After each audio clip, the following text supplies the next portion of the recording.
If we also understand that there's this tech race, this AI race that's going on between us and the CCP, could a threat against our country be something that it would be bad, but maybe Americans wouldn't realize how bad it is? What I'm talking about is something like an EMP, something that damages the energy infrastructure of our country.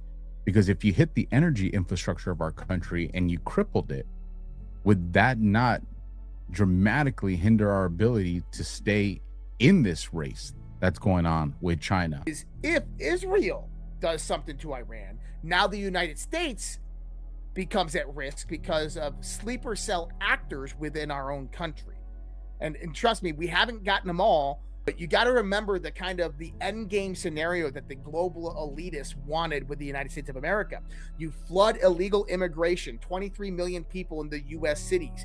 You sneak in there Chinese military age males, Hezbollah Unit 910, Al Qaeda, Taliban, ISIS, you sneak in there Hamas, and then China special forces were operating with Mexican drug cartels. When you go to ask who funded all of the people that come over into Venezuela that dropped their passports, the Middle Eastern people, and then flew up to the US border, that was China who paid for a lot of that through various different proxy NGOs.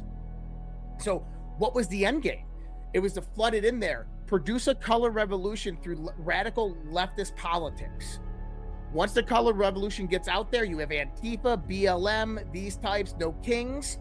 Then they turn violent. That's when the cartels would start to take organized action within our cities. They're taking over telecommunications, they're taking over power distribution, they're taking over water, they're taking over command and control, and they're taking over all the police armories and National Guard armories in one fell swoop. And that happened simultaneously across massive amounts of United States cities.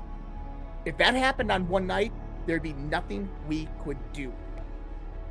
Cities would fall and states would fall almost immediately.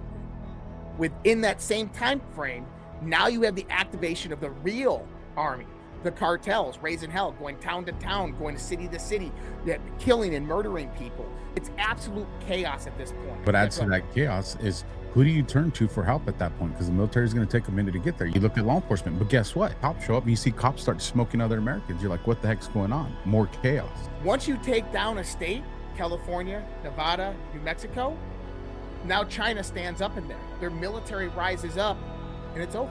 By the time the military is going to take 12 to 24 hours just to respond. Like, this is the threat.